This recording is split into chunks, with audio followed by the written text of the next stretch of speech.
පස්වෙනි ධර්ම චින්තාව. නමෝ තස්සේ භගවතු අරහතෝ සම්මා සම්බුද්දස්ස. නමෝ තස්සේ භගවතු අරහතෝ සම්මා සම්බුද්දස්ස. නමෝ තස්සේ භගවතු අරහතෝ සම්මා සම්බුද්දස්ස. ඉන්ද්‍රිය පරෝපරියත්තේ ඥානං බුද්ධ ඥානං සත්තානං ආසයානුසයේ ඥානං බුද්ධ ඥානන්ති.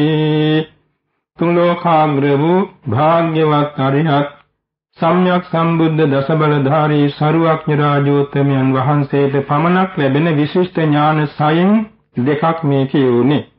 මේ දහසක් බුදුන් බුදු වෙන උතුම් උදෑසන බුදු නුවණ ආවර්ජනා කිරීමෙන් අපටත් නුවණ පහළ කර ගැනීමට ආලෝකයක් ලැබෙනවා. ඉන්ද්‍රිය පරෝපරිය ඥාන, ආස්‍යානුසේ ඥාන දෙක. ඉන්ද්‍රිය පරෝපරිය ඥාන කියන්නේ බුදුරජාණන් වහන්සේගේ බුදු ඇසින් එකක්. අනික තමයි ආස්‍යානුසේ ඥානය. මේ දෙකට බුදු ඇස කියන්නේ බුද්ධ චක්කු කියන්නේ ලෝව මගඵල නිවන් ලබන්නවුන් තෝරාගන්නේ මේ ඥාන දෙකෙන්.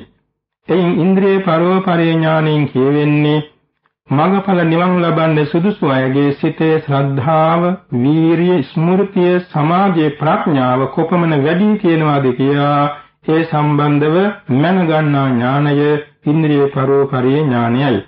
ආසයානුසේ ඥානය කියන්නේ ඒ මගඵල නිවන් ලබන්න සුදුසු අයගේ සසර පුරුදු කරපු ආසය, අනුසය, චරිත, අදිමුක්ති මේවා තෝරා ගැනීමේ නුවණ.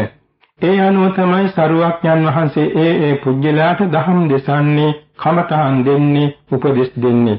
ඒ සරුවක්ඥන් වහන්සේගේ දහමට හුම්කම් දෙන, කමඨහන් ලබන කිසි කෙනෙක් නිෂ්ඵල වන්නේ නැහැ. මගඵල නිවන් සෝයෙන් සැනසෙනවා. ඒ නිසා මේ ඥාන දෙක විශිෂ්ටයි. මේවා අසාධාරණ ඥාන හැටියට හඳුන්වන්නේ කිසි ශ්‍රාවක කෙනෙකුට පසේ බුදු කෙනෙකුට නොලැබෙන සරුවක්ඥන් වහන්සේලාට පමණක් ලැබෙන ඥාන ධාතු පෙළක් නිසායි. දැන් අපි සලකා බලමු මේ ඥාන අපි උදේ හවස ආවර්ජන කරන හැටි. මේ ඥාන එකක් ගානේ අපි නැවත නැවත සියවර දහස්වර කියමු. ඒ කියන්න මොකද වෙන්නේ? උපදාන මණිකක් වගේ අපේ සිතේ එළිය වෙනවා. අපේ සිත ඥාන ප්‍රභාවයෙන් ප්‍රභාස්වර වෙනවා. අපේ නුවණ පහළ වෙන්න ඒක බලවත් හේතුවක් වෙනවා. ඒ නිසා මේ ඉන්ද්‍රිය පරෝපරිය ඥාන, ආස්‍යානුසේ ඥාන දෙක අපි නිතර කියවන්නට අදිෂ්ඨාන තබා ගනිමු. අද දවසේ තමාගේ සෑම කටයුත්තකදීම මේ ඥාන දෙක මෙනෙහි කරමින් දවස ගෙවන්නට අදිෂ්ඨාන කරගනිමු.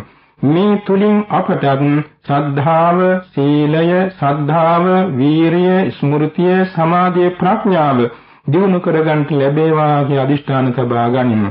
ඒ වගේම ප්‍රණීත අධ්‍යාසය, ප්‍රණීත ආසය, ඒ වගේම තුනී කරගත් අනුසය, කුසල චරිත මේවා පුරුදු කරගන්නට අපට හැකි වේවා කියලා අදිෂ්ඨාන තබා ගනිමු.